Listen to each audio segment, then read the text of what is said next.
L'ami d'un ami me raconta un jour son histoire. Il considérait sa vie comme un gigantesque puzzle dont les pièces étaient tellement mélangées qu'il lui était impossible de le terminer. Son but. Il avait pu faire, sans rencontrer trop de problèmes, le contour de son puzzle, après en avoir trouvé les quatre coins.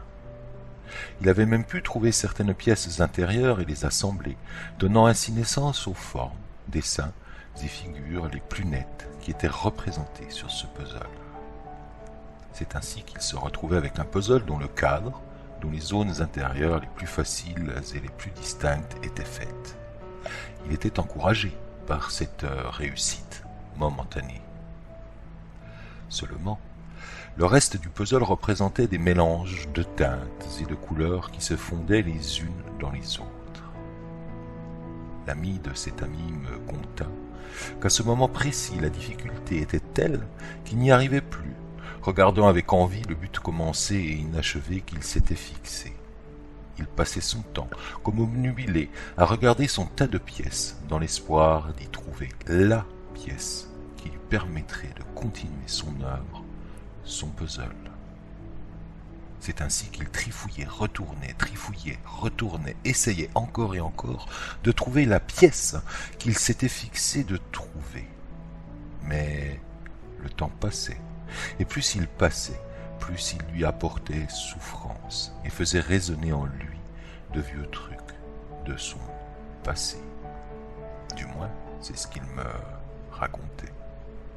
Son champ de vision était limité, comme s'il avait porté des œillères. Par son seul regard, il s'imposait, jour après jour, de trouver la pièce qui lui manquait.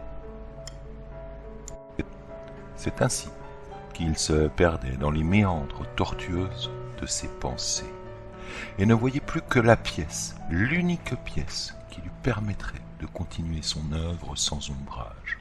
Du moins, c'est ce qu'il imaginait, jour après jour. C'est aussi ainsi que l'ami de cet ami ne voyait plus tous les possibles qui demeuraient à ses côtés.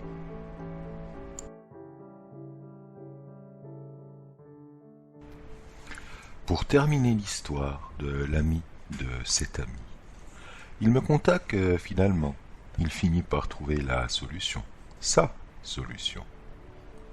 Le chemin intérieur qu'il avait entrepris était étroit. Il le parcourait, allait et venait en voyant au loin son but, si proche et à la fois si lointain.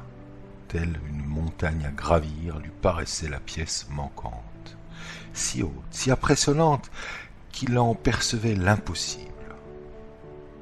Et pourtant, un jour, il cessa de regarder la pièce manquante qui lui permettrait de continuer son œuvre. Il se mit à regarder à côté de cette fameuse pièce, à élargir son propre champ de vision personnelle, encore et encore, pour enfin découvrir que son but était tout proche de réaliser l'existence de tous les possibles qui y menaient, qui se présentaient à lui, et que, finalement, son but à atteindre n'était pas si inaccessible que cela.